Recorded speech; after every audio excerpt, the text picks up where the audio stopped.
ऐसे ही और educational videos पाने के लिए हमारे चैनल को सब्सक्राइब करें और बेल आइकन को भी हिट करें ताकि आपको नए वीडियोस के नोटिफिकेशन मिलते रहें। हेलो माय डियर फ्रेंड्स, कैसे हैं आप लोग।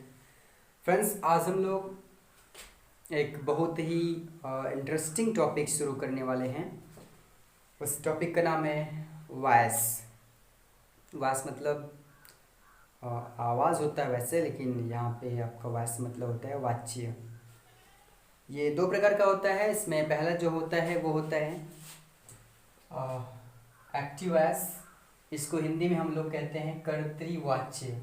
इसकी परिभाषा की बात करें तो जिस वाक्य में कर्ता प्रधान होता है, कर्ता प्रधान होने का मतलब कर्ता की प्रधानता में कार्य होता है। मतलब इसको ऐसे कह सकते हैं कि जिस वाक्य में कर्ता पहले होता है उसको हम लोग एक्टिव वॉइस यानी कर्तृवाच्य कहते हैं। एग्जाम्पल यहाँ पे दे सकते हैं, राम इट्स मैंगो। ये मेरा फेवरेट एग्जाम्पल है। जो मैंने पहली बार जब पढ़ाया था वॉइस तो मैंने ये एग्जाम्पल दिया था, मुझे आज भी याद है।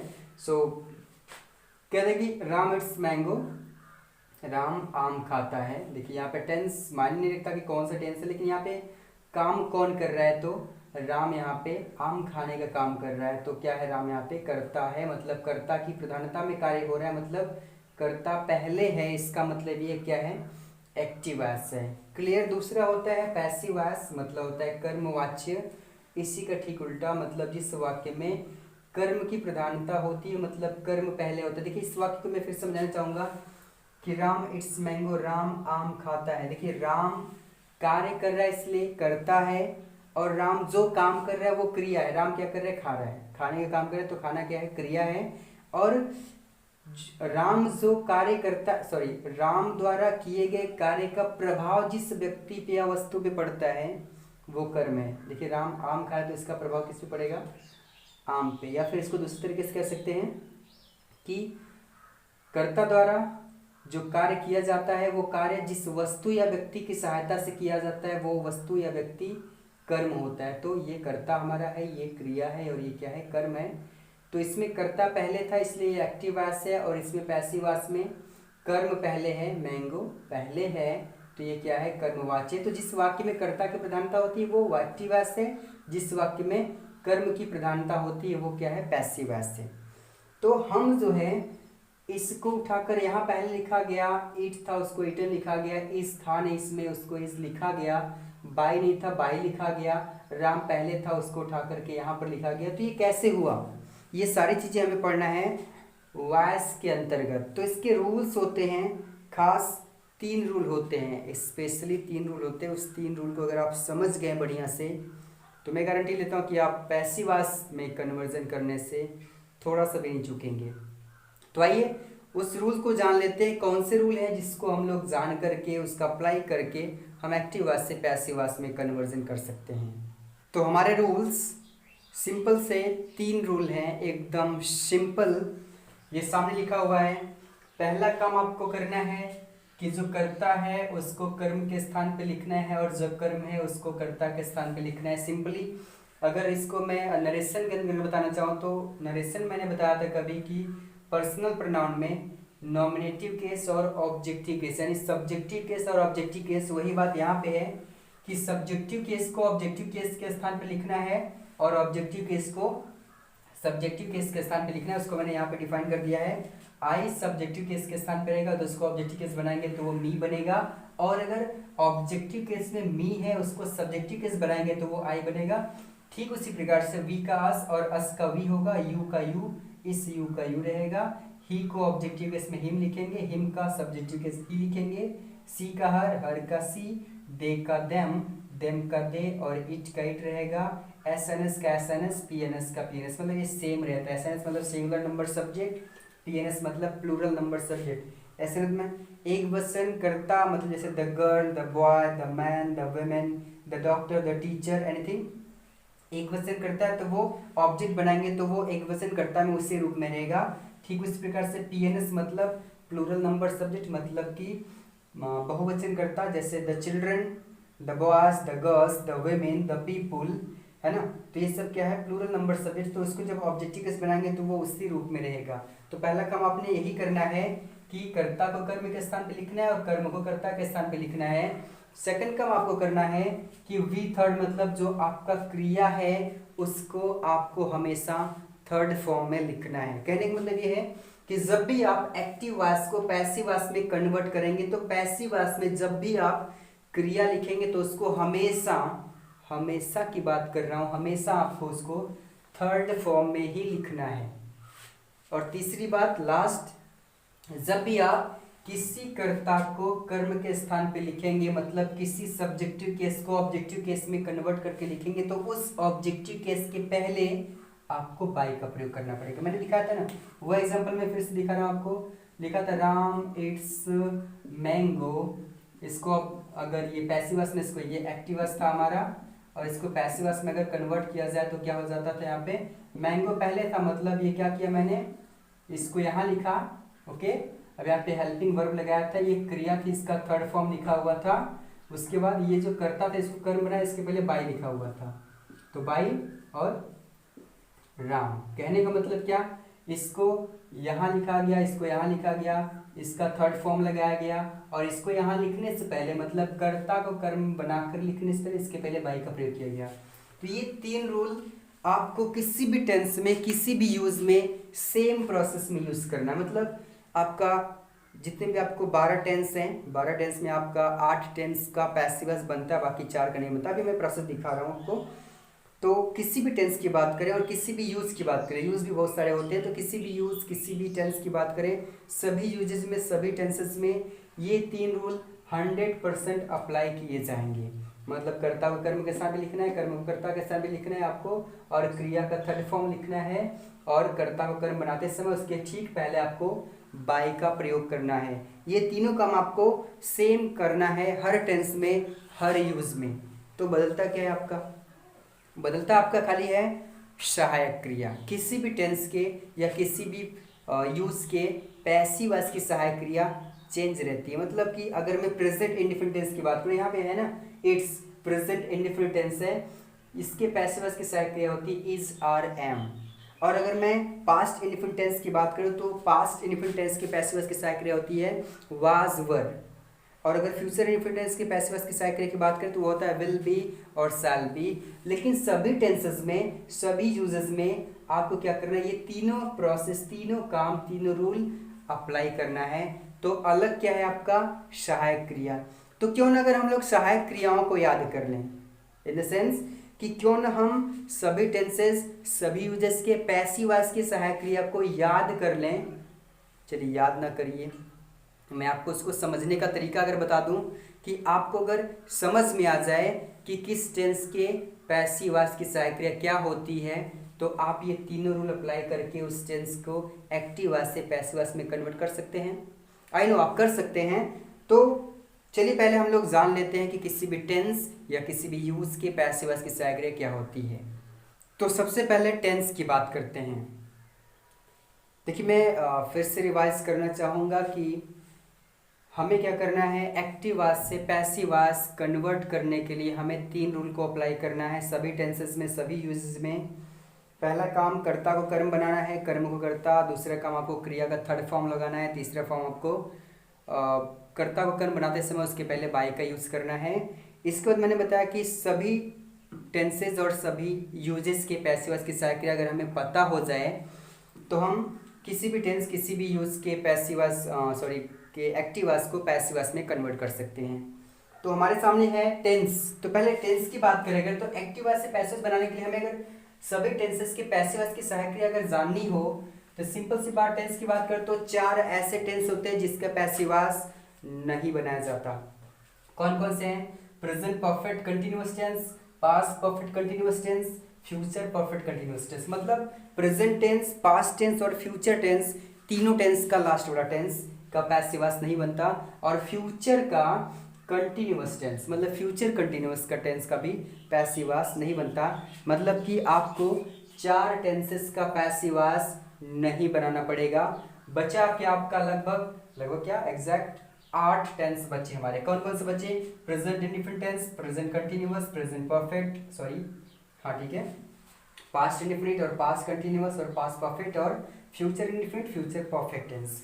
तो इसके लिए देखिए एकदम सिंपल सा फॉर्मूला, 4 टेंस का तो पैसिव वॉइस नहीं बनता बच्चे हमारे, 8 टेंस में 2 टेंसेस के पैसिव वॉइस की सहायक क्रिया याद करने का फॉर्मूला क्या है। पहले मैं बात करूंगा प्रेजेंट कंटिन्यूअस टेंस की, 2 टेंस की बात कर रहा हूं मैं, प्रेजेंट कंटिन्यूअस टेंस और पास्ट कंटिन्यूअस टेंस। 2 टेंसेस की बात कर रहा हूं कि प्रेजेंट कंटिन्यूअस टेंस की जो सहायक क्रिया होती है वो होती है इज, और होती है आर, और होती है एम। मतलब is are am present continuous tense की हेल्पिंग वर्ब होती है। तो हमें क्या करना है, अगर इस टेंस के पैसिव वॉइस की हेल्पिंग वर्ब चाहिए तो हमें इसी टेंस की जो सहायक क्रिया है उसी में बीइंग जोड़ देना है। मतलब इज बीइंग, आर बीइंग और एम बीइंग। मतलब क्या, प्रेजेंट कंटिन्यूअस के पैसिव वॉइस की सहायक क्रिया प्रेजेंट कंटिन्यूअस की जो सहायक क्रिया होती है इज, आर, एम, उसी सहायक क्रिया में आपको बीइंग जोड़ देना। तो am, is being, are being, am being, ये क्या हो जाएगा, इस टेंस के पैसिव वॉइस की सहायक क्रिया हो जाएगी। सेम प्रोसेस आपको करना है पास्ट कंटिन्यूअस टेंस में। मतलब इसकी जो सहायक क्रिया होती है वो होती है वाज और होती है वर, तो इसकी सहायक क्रिया में भी आपको बीइंग जोड़ देना है। मतलब वाज बीइंग और वर बीइंग, तो ये हो जाएगा इस टेंस के पैसिव वॉइस की सहायक क्रिया। तो 2 टेंस कैसा कंफर्म हो गया, प्रेजेंट कंटिन्यूअस और पास्ट कंटिन्यूअस। मतलब कि प्रेजेंट कंटिन्यूअस की जो सहायक क्रिया होती है उसी में बीइंग जोड़ना है, और पास्ट कंटिन्यूअस की जो सहायक क्रिया होती है उसी में भी बीइंग जोड़ना है। तो ये हो जाएगा इसकी पैसिव वॉइस की सहायक क्रिया। अगला जो बचा आपका टेंस, 6 टेंस बचा। 6 टेंस में क्या रूल अप्लाई करना है, इस रूल को समझिए, काफी मजेदार बात है कि जो भी टेंस आपका है, जैसे प्रेजेंट इंडिफरेंट टेंस, जिस टेंस के आपको पैसिव वॉइस की सहायक क्रिया चाहिए, जिस टेंस के पैसिव वॉइस की सहायक क्रिया आपको चाहिए, उस टेंस के ठीक बाद वाले टेंस की सहायक क्रिया को यूज कर देना है। वंस मोर, जिस टेंस के पैसिव वॉइस की सहायक क्रिया चाहिए उस टेंस के ठीक बाद वाले टेंस की सहायक क्रिया को यूज कर देना है। समझिए कैसे। मैंने कहा कि जितने भी टेंस बचे, देखिए फिर से 4 टेंस का पैसिव वॉइस नहीं बनता। 2 टेंस मैंने बताया, प्रेजेंट कंटिन्यूअस और पास्ट कंटिन्यूअस टेंस के पैसिव वॉइस की सहायक क्रिया पाने के लिए इन्हीं की सहायक क्रियाओं में बीइंग जोड़ देना है, तो पैसिव वॉइस की सहायक क्रिया मिल जाएगी। नेक्स्ट है कि प्रेजेंट इंडिफरेंट टेंस है, इसके पैसिव वॉइस की सहायक क्रिया चाहिए, तो क्या करना है आपको, इसके ठीक बाद वाला टेंस होता है प्रेजेंट कंटिन्यूअस, इसकी सहायक क्रिया क्या होती है, इज, आर, एम। ये क्या होगी, इस टेंस के पैसिव वॉइस की सहायक क्रिया हो जाएगी। कहने का मतलब जितने भी टेंस बचे, हमारे 6 टेंस बचे हैं, 6 टेंस में जिस टेंस की पैसिव वॉइस की सहायक क्रिया चाहिए उस टेंस के ठीक बाद वाले टेंस की सहायक क्रिया को यूज करना है। तो प्रेजेंट परफेक्ट टेंस, इसके पैसिव की सहायक क्रिया चाहिए, तो इसके ठीक बाद वाले टेंस में जाइए, उसके ठीक बाद का टेंस होता है प्रेजेंट परफेक्ट कंटिन्यूअस टेंस, उसकी सहायक क्रिया होती है आपकी हैज बीन और हैव बीन। ये मैंने प्लस लगाया बीच में, मैं बताऊंगा क्यों लगाया है, बाद में बताऊंगा एग्जांपल में। फिर देखिए पास्ट इंडिफरेंट टेंस है, इसके बाद वाला टेंस होता है पास्ट कंटिन्यूअस, उसकी सहायक क्रिया होती है वाज वर। तो जो वाज वर है ये क्या होगा, पास्ट इंडिफरेंट टेंस के पैसिव वॉइस की सहायक क्रिया होगी। नेक्स्ट है पास्ट परफेक्ट टेंस, इसके ठीक बाद का टेंस होता है past perfect continuous tense. Come on, past perfect continuous tense, उसकी सहायक क्रिया होती है हैड बीन। तो हैड बीन क्या हो जाएगी, पास्ट परफेक्ट टेंस के पैसिव वॉइस की सहायक क्रिया होगी। क्लियर। नेक्स्ट बचा फ्यूचर इंडिफरेंट टेंस, इसके बाद का टेंस होता है फ्यूचर कंटिन्यूअस टेंस, उसकी सहायक क्रिया होती है विल, बी और शैल बी। ये क्या होगा, इस टेंस के पैसिव वॉइस की सहायक क्रिया। नेक्स्ट और लास्ट है फ्यूचर परफेक्ट टेंस, इसके बाद का टेंस होता है फ्यूचर परफेक्ट कंटिन्यूअस टेंस, उसकी सहायक क्रिया होती है विल प्लस हैव बीन और होता है शैल प्लस हैव बीन।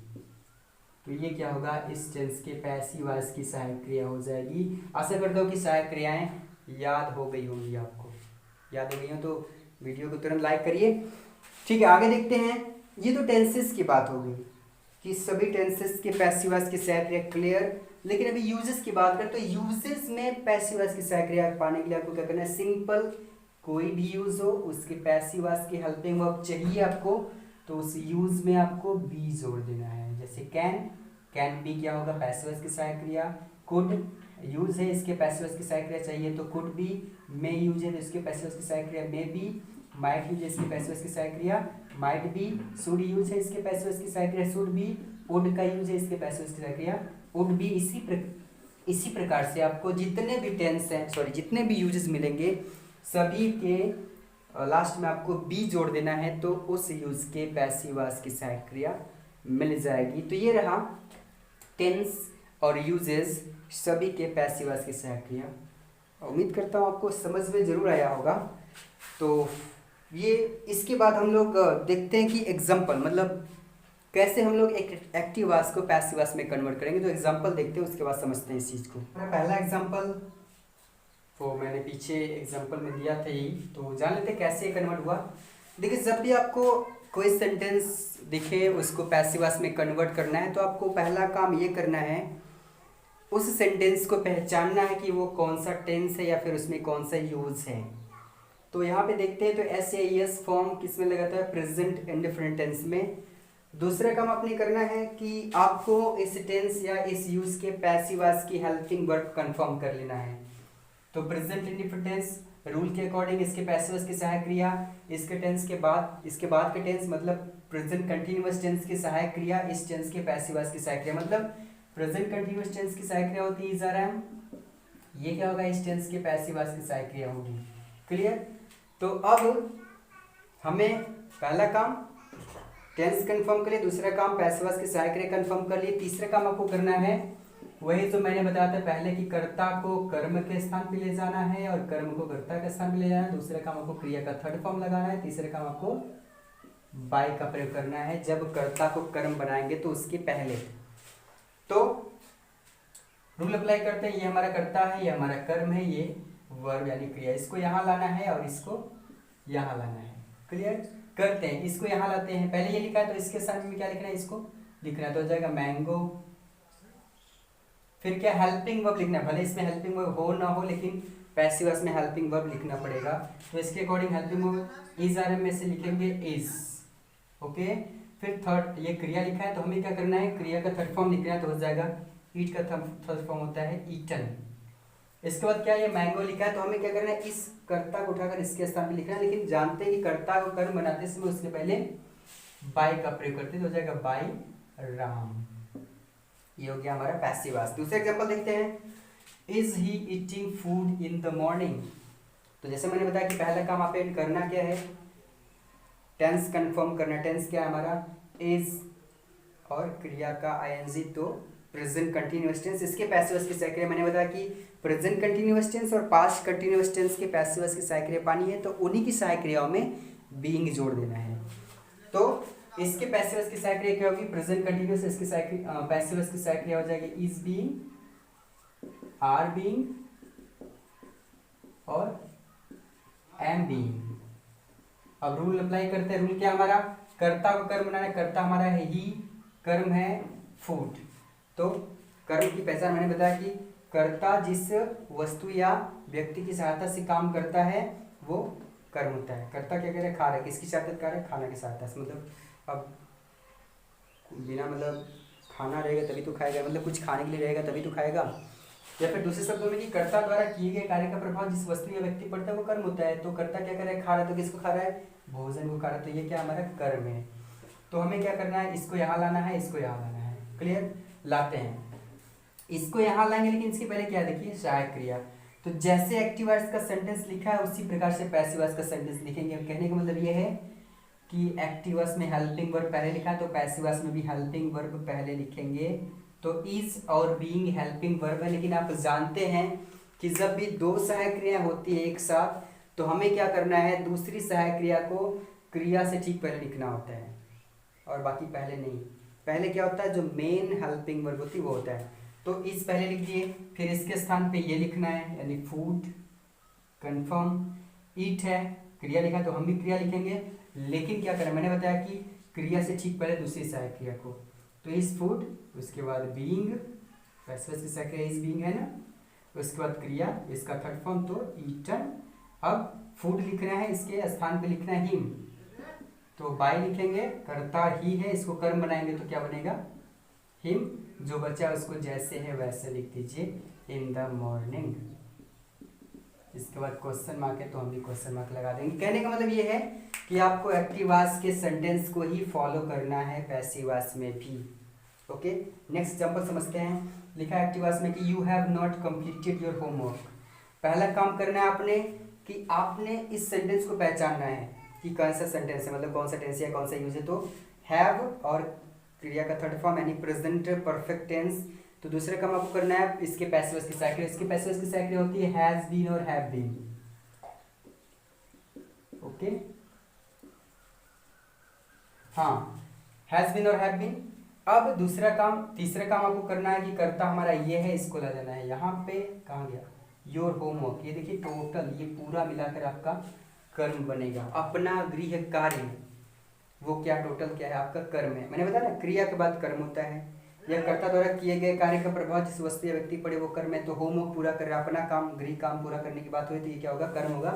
काम वही करना हमें, फिर इसको यहाँ लाना है, इसको यहाँ लाना है। तो लाते हैं योर होमवर्क। पहले कर्ता लिखा तो हम भी कर्ता लिखेंगे, इस पूरे को कर्ता बना के लिखेंगे। यहाँ पे तो हो जाएगा योर होम वर्क।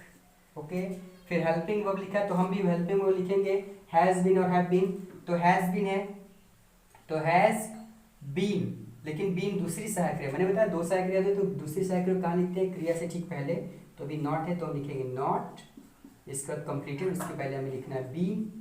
और मैं यहाँ पे आपको समझा दूँ कि मैंने जब बताया था कि has plus been, have plus been, तो बी प्लस यही लगा था इसलिए कि बीच में कुछ हो सकता है, तो बीच में क्या नॉट लिख दिया, फिर बीन हो गया, फिर कंप्लीटेड। कंप्लीटेड के बाद ये कर्म है, इसके साथ में हमें कर्ता लिखना है। कर्ता को यहाँ लाएंगे तो इसके पहले बाई लिखेंगे, बाई के बाद कर्ता को कर्म बनाएंगे। तो यू का कर्म यू होता है, इसलिए ये हो जाएगा your homework has not been completed by you. ये हो गया इसका पैसिव वॉइस। नेक्स्ट वन लिखा कि ही ब्रोक द विंडो। ये ब्रोक लिखा है, he broke the window yesterday. पहला काम आपने करना है कि टेंस को पहचाना, कौन सा टेंस है, तो क्रिया का सेकंड फॉर्म यानी कि पास्ट इंडेफिनिट टेंस। दूसरा काम आपको करना है कि इस टेंस के पैसिव वॉइस की सहायक क्रिया कंफर्म करनी। तो पैसिव वॉइस की सहायक क्रिया होगी वाज वर।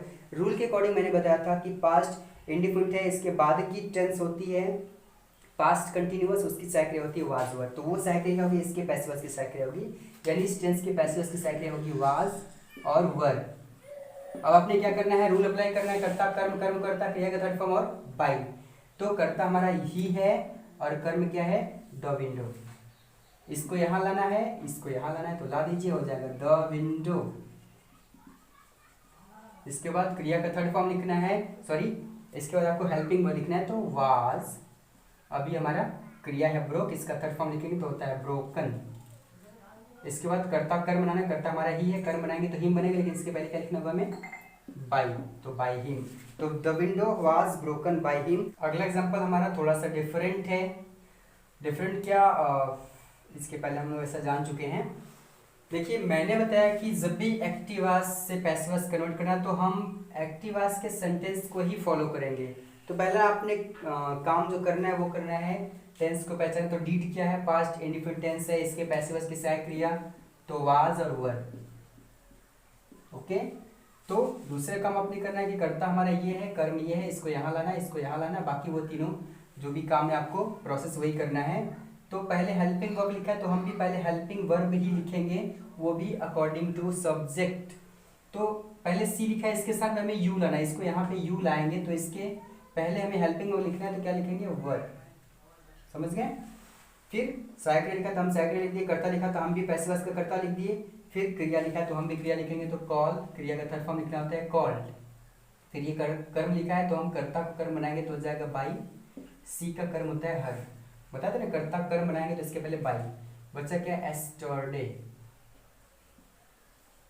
क्वेश्चन मार्क है तो क्वेश्चन मार्क। नेक्स्ट थोड़ा सा डिफरेंट क्या, आसान, कि जैसे ये सेंटेंस है उसी तरह हम अगले सेंटेंस को इसी को फॉलो करते हुए उसको बनाएंगे। तो पहला काम आपने वही करना है कि कर्ता टेंस को पहचाना, टेंस है हैड और क्रिया का थर्ड फॉर्म मतलब क्या है, पास्ट परफेक्ट टेंस। इसके पैसिव वॉइस की सहायक क्रिया होती है हैड बीन। तो बाकी रूल अप्लाई करते हैं। रूल क्या है, कर्ता कर्म बनाना है, कर्म कर्ता बनाना है, क्रिया का थर्ड फॉर्म लगाना है और बाय लगाना है। तो क्या करेंगे, कर्ता हमारा है यू, कर्म है फ्लावर्स, इसको यहाँ लाना है, इसको यहाँ लाना है। ओके, तो लाते हैं, जैसे ये लिखा वैसे हमें उसको लिखना है। तो हो जाएगा व्हेन, पहले लिखा हम भी व्हेन लिखते हैं, सह क्रिया लिखा, हम भी सह क्रिया लिखेंगे। सह क्रिया हमारा हैड और बीन, तो हैड बीन तो यहाँ लिखेंगे नहीं, बीन को हमें कहाँ लिखना है, क्रिया से ठीक पहले, तो हैड लिख दिया। फिर कर्ता लिखा है तो हम भी कर्ता लिखेंगे, कर्ता के स्थान पे इसको यहाँ लाना है, इसको यहाँ, तो फ्लावर्स को लिख देंगे तो हो जाएगा फ्लावर्स। क्रिया लिखा है तो इसका थर्ड फॉर्म, लेकिन इसके पहले में क्या लिखना होगा, बीन। बीन बच्चा क्या, प्लक्ड। उसके बाद क्या, कर्ता को कर्म बनाएंगे तो यू को कर्म बनाएंगे, तो यू का कर्म कर्म यू होता है, तो बाय यू क्वेश्चन मार्क है तो क्वेश्चन मार्क। ये रहा हमारा पैसिव वॉइस।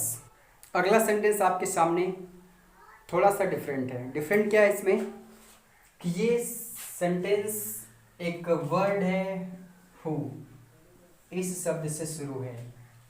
तो जब भी कोई भी एक्टिव वॉइस हु शब्द से शुरू होता है तो इसका पैसिव वॉइस बनाने के लिए आप एक स्ट्रक्चर को फॉलो करेंगे तो बहुत ही अच्छे तरीके से इसको पैसिव वॉइस में कन्वर्ट कर सकते हैं। मतलब स्ट्रक्चर क्या आपका है, सबसे पहले आपको बाय हुम लिखना होगा, उसके बाद आपको हेल्पिंग वर्ब लिखना होगा, पैसिव वॉइस का हेल्पिंग वर्ब। इसके बाद आपको ऑब्जेक्ट को चेंज करना है सब्जेक्ट में।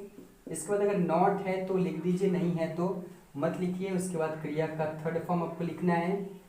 क्रिया का थर्ड फॉर्म लिखने के बाद आपने सीधा जो है ये क्या कहते हैं, अदर्स, मतलब जो भी बचा है आपका, अदर वर्ड कह सकते हैं, कॉम्प्लीमेंट कह सकते हैं, जो भी बचा आपका वो लिख देंगे और लास्ट में आपको क्वेश्चन मार्क लगा देना है। इस तरह आपका हु शब्द से शुरू होने वाले सेंटेंस का पैसिव वॉइस बन जाएगा। कैसे, आइए देखते हैं। तो सबसे पहला काम आपको वही करना है कि टेंस को पहचाना कौन सा टेंस है। तो who gave you food is today, आज तुमको भोजन किसने दिया। ये देखिए यहाँ पे गेव क्रिया का सेकंड फॉर्म है, तो इसका मतलब ये कि ये पास्ट इंडिफिनिट टेंस है, तो इसके पैसिव वॉइस के साइड निकालेंगे तो आएगा वाज और वर। तो दूसरा काम इसमें कर्ता कौन है, कर्म कौन है, ये कंफर्म नहीं करना, खाली कर्म कंफर्म कर सकते हैं आप। मैंने बताया था क्रिया के बाद कर्म, तो ये क्रिया, इसके बाद कर्म ये है। बाकी ये फॉर्मूला अप्लाई करिए। फॉर्मूला क्या है, बाय हुम पहले लिखना है तो हम लिखेंगे बाय हुम, क्लियर। उसके बाद हेल्पिंग वर्ब लिखना, वो भी पैसिव वॉइस का, पैसिव वॉइस का हेल्पिंग वाज और वर। तो क्या लिखें, वाज लिखें कि वर लिखें।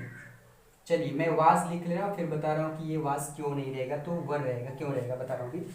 तो हेल्पिंग वर्ब लिख दिया। उसके बाद क्या करना है, ऑब्जेक्ट को सब्जेक्ट में चेंज करके लिखना है। ऑब्जेक्ट क्या हमारा, मैंने बताया यू, इसको सब्जेक्ट बनाएंगे। सब्जेक्ट इसका यू का सब्जेक्ट क्या होता है, यू होता है, तो यू लिखेंगे। अब यू सब्जेक्ट हो गया तो इसके अकॉर्डिंग आपको हेल्पिंग वर्ब लगाना पड़ेगा। तो यहाँ पे क्या लगेगा, वर। बात समझ में आई। देखिए पहले तो हु सब्जेक्ट था, लेकिन अभी ये बाय हुम बन गया, ये ऑब्जेक्ट बन गया।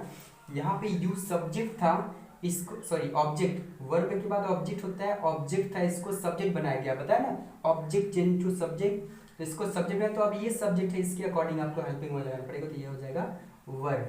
वर हो गया, बचा क्या, क्या लिखना है आपको, नॉट। तो नॉट है नहीं, छोड़ देते हैं। उसके बाद क्या लिखना है, क्रिया का थर्ड फॉर्म, तो क्रिया है गेव, इसका थर्ड फॉर्म होता है गिवन। बचा क्या आपका, अदर्स। अदर्स में क्या बचा आपका, फूड, और बचा टुडे। लास्ट में आपको क्वेश्चन मार्क लगाना है। क्वेश्चन मार्क नहीं लगाएंगे तो गलत हो जाएगा। अगला एग्जांपल देख लेते हैं, सेम उसी प्रोसेस से है। पहला काम आपने करना है कि बाय हुम लिखना है, लिख दिए। उसके बाद आपको करना है हेल्पिंग वर्ब लगाना है, पैसिव वॉइस होती है फ्यूचर इंडिफिनिट टेंस, इसके पैसिव वॉइस सेट है विल बी और शैल बी। तो जाहिर सी बात है कि विल बी लगेगा तो विल लगा लेते हैं। उसके बाद object change to subject, object क्या है इसमें, एडवांस मनी है ना, तो एडवांस मनी को ऑब्जेक्ट है, इसको सब्जेक्ट बनाएंगे तो एडवांस मनी सब्जेक्ट में भी रहेगा, मतलब इसको सब्जेक्ट के स्थान पे लिख दिए। फिर दूसरी साइड पे लिखेंगे तो बी, फ्यूचर इंडिफिनिट टेंस की पैसिव वॉइस क्या होती है, will plus be. Clear, will be हो गया, नॉट नहीं है। क्रिया का थर्ड फॉर्म, क्रिया का थर्ड फॉर्म क्या इसमें है, टेक, इसका थर्ड फॉर्म हो जाएगा टेकन। फिर क्या बचा, अदर्स। अदर्स कुछ बचा इसमें, कुछ नहीं बचा तो क्वेश्चन मार्क।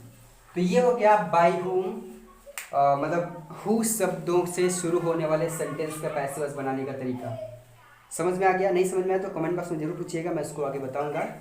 और इसके बाद एक और सेंटेंस होता है, उसको बोलते हैं इंपरेटिव सेंटेंस। तो इंपरेटिव सेंटेंस को पैसिव वॉइस में कैसे कन्वर्ट किया जाता है, तो आइए उसको हम लोग थोड़ा समझ लेते हैं।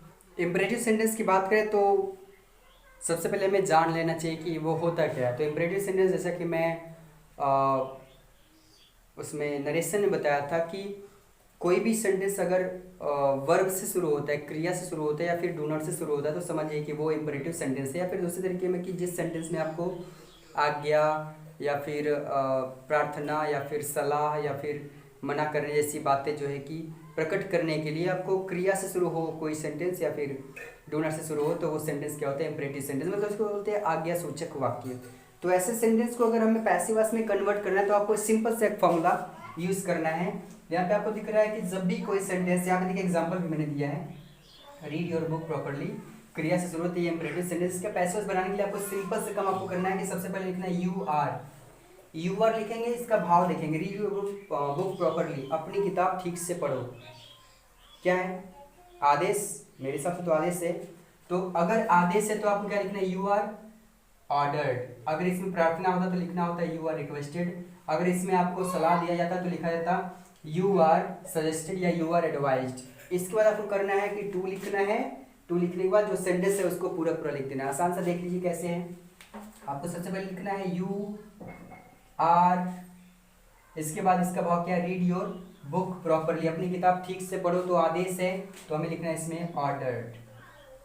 तो यू आर ऑर्डर्ड, इसके बाद आपको क्या करना है? देखिए यहाँ पे हो गया यू आर ऑर्डर्ड, फिर क्या लिखना है आपको? यहाँ पे टू लगाना है अपने से कंजक्शन के रूप में टू। फिर जो सेंटेंस, उस सेंटेंस को लिखना है। सेंटेंस क्या हमारा है? रीड योर बुक प्रॉपर्ली, ये हो गया। एक और सेंटेंस दिया है, let me talk to him, मुझे उससे बात करने दो। तो हम अपने रूल पे रहेंगे, मुझे उससे बात करने दो। हो सकता है सलाह हो सकता है रिक्वेस्ट हो सकता है प्रार्थना हो सकता है कुछ और हो। मान लेते हैं यहाँ पे क्या है? सलाह है। अगर सलाह है तो क्या लिखेंगे? You are advised, okay, you are advised, sorry advised. फिर कंजक्शन टू लगाएंगे अपने से, बाकी सेंटेंस जो है उसको लिख देंगे तो हो जाएगा let me talk to him. ये हो गया इसका पैसिव वॉइस। अगर ये सेंटेंस थोड़ा सा डिफरेंट टाइप में है, मतलब डू नॉट से शुरू हो जाए यानी डोंट से शुरू हो जाए, डोंट या डू नॉट एक ही बात है, तो उस समय क्या करेंगे हम? सारा प्रोसेस उसी तरह कि आपको सबसे पहले लिखना है यू आर, ओके, भाव देखना है don't make a noise in my class, मेरी कक्षा में शोर मत करो, मतलब आदेश दिया जा रहा है तो you are ordered, okay. Conjunction भी टू लगाना है, बाकी सेंटेंस को लिख देना। ये प्रोसेस है हमारा। तो जब भी डू नॉट आएगा तो क्या करना है? डू को फिनिश, डू को हटा देना है यहाँ से, नॉट को टू से पहले लिख देना है। ऐसा हम लोग नरेशन में इम्परेटिव सेंटेंस में ऐसा पढ़ चुके हैं कि क्या उसमें भी यही था, ऐसा ही कुछ था। तो यहाँ पे भी वही काम करना है कि यू आर ऑर्डर्ड, ये तो फॉर्मूला में बताया गया आपको इस तरह से करना है। और जब डोंट आए तो क्या करना है? डू को हटा देना है, नॉट को टू से पहले लिख देना है, तो हो जाएगा you are ordered not to.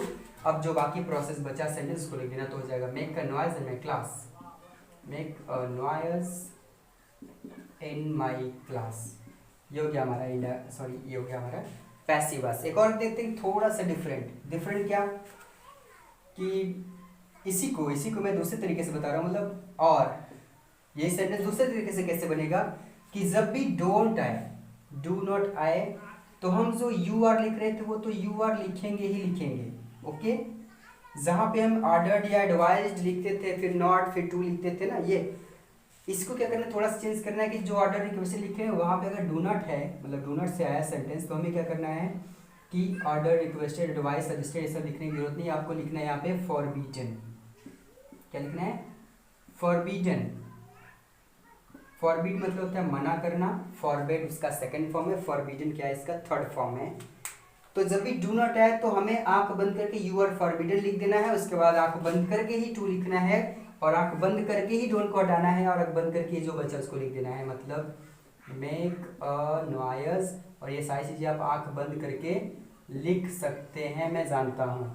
तो इस तरह से आसानी से इसका पैसिव वॉइस बन जाएगा। देखिए फिर से मैं समझना चाहूँगी कि पहले काम जो कर रहे थे यू आर रिक्वेस्ट वगैरह जो भी कर रहे थे वो वही करना है, किया गया। डू नॉट से आया था तो नॉट को टू से पहले लिख देना था, नॉट बाद में है, डू को गायब कर देना, बाकी जो बचा था उसको लिख दिए। लेकिन जब दूसरा तरीका मैंने बताया कि जब डोंट है तो क्या करना है? आपको रिक्वेस्टेड ऑर्डर एडवाइस सजेशन लिखने की जरूरत नहीं है, आपको खाली लिखना है यू आर फॉरबीडन। अब इस कंडीशन में डू नॉट जो है ये फिनिश हो जाएगा, फिर कंजक्शन आपका टू, डू नॉट हटाने के बाद जो बचा है मेक कन्वर्जन में क्लास, उसको लिख देना। ये हो गया हमारा पैसिव वॉइस। एक और सेंटेंस देखते हैं, ये लास्ट सेंटेंस है। लिखा please do not lead me ashtray, कृपया मुझे पथ भ्रष्ट मत करिए, कृपया मुझे गुमराह मत करिए। यहाँ पे भी डू नॉट आया है ना। तो हम वही कर सकते हैं कि यू आर फॉरबिडन, है ना। हम लोग कर क्या सकते हैं कि यू आर लिखेंगे, यू आर, डू नॉट आया तो क्या करेंगे फॉरबिडन, क्योंकि ये आसान तरीका समझ में आता है। ओके, फिर कंडीशन 2 लगाएंगे। ओके, ये हटाएंगे। प्लीज भी भाव पैदा करे, उसको डाल सकते हैं लीड मी एस्ट्रे, ये हमारा हो गया पैसिव वॉइस। ठीक है, लेकिन बहुत अच्छा नहीं है। क्यों नहीं है? क्योंकि इस सेंटेंस में आपको प्लीज भी दिखाई दे रहा है।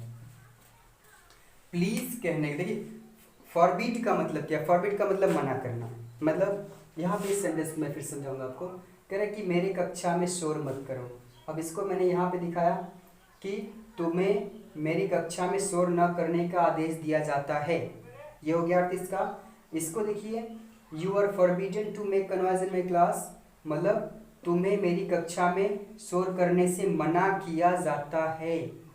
अब इसको देखिए, कृपया मुझे गुमराह मत करिए।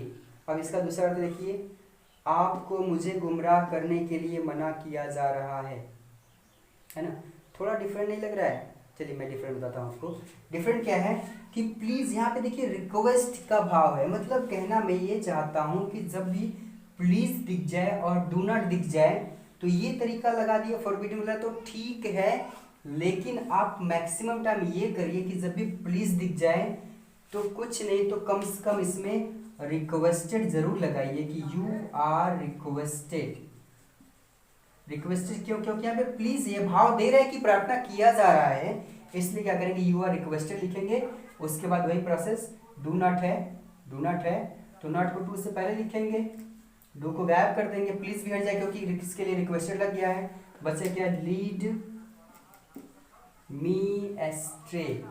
देखिए मैं ये नहीं कहना चाहता हूँ कि ये फॉरबिडन वाला सेंटेंस गलत है, ये सही है, लेकिन हमारी एक मतलब क्या कहते हैं उसको, थोड़ी सी मैच्योरिटी में ये होना चाहिए, सिंसियरिटी हमारी होती है कि हम जो है कि थोड़ा सा समझें इस बात को कि प्लीज़ कह रहा है, इसका मतलब रिक्वेस्ट किया जा रहा है, तो इसमें हम रिक्वेस्ट लिखें तो ज़्यादा बेटर होगा। ओके, तो ये रहा हमारा इम्परेटिव सेंटेंस का पैसिव वॉइस। तो अभी तक हम लोग जितना भी सीखे वॉइस में, मैंने बताया आपको कि किसी भी टेंस, किसी भी यूज का पैसिव वॉइस कैसे बनेगा, और इसमें मैंने यूज और टेंस के पैसिव वॉइस की साइकिल याद करने का आसान सा तरीका भी दिया। उसके बाद ये WHO मतलब हु शब्द का कैसे पैसिव वॉइस बनता है, उसके बाद ये इम्परेटिव सेंटेंस का पैसिव वॉइस कैसे बनता है। तो यहाँ पे पैसिव वॉइस बस इतना ही है, नॉर्मली हम लोग इसी तरह सीखते हैं कि पैसिव वॉइस क्या होता है। लेकिन अगर क्रिटिकल सेंटेंस की बात करें, मतलब कुछ ऐसे सेंटेंस होते हैं जिसको देख करके पता नहीं चलता कि इसका पैसिव वॉइस बन भी सकता है, तो ऐसे सेंटेंसेस को मैं अगले वीडियो में दूंगा, क्योंकि ये वीडियो काफ़ी लंबा हो जा रहा है और लंबा वीडियो होता है तो लोग देखते नहीं, स्किप करके देखते हैं और मज़ा नहीं आता है। तो ठीक है, हम लोग मिलते हैं अगले वीडियो में इसी वॉइस को आगे कुछ क्रिटिकल सेंटेंस को लेकर, क्योंकि उन क्रिटिकल सेंटेंसेस को हम लोग पैसिव वॉइस में कैसे कन्वर्ट करेंगे रूल्स के साथ, अपवादिक चीज़ें होंगी, रूल्स के साथ बताऊँगा। और एक बार, अगर आप मेरे चैनल पर नए हैं तो कृपया मेरे चैनल को सब्सक्राइब कर लीजिए और बेल आइकन को भी हिट करिए ताकि मेरे आने वाले वीडियोज़ आपको मिलते रहें। ठीक है, और कुछ नहीं, मिलते हैं हम लोग अगले वीडियो में अगली टॉपिक को लेकर। तब तक के लिए tata bye bye, have a nice day.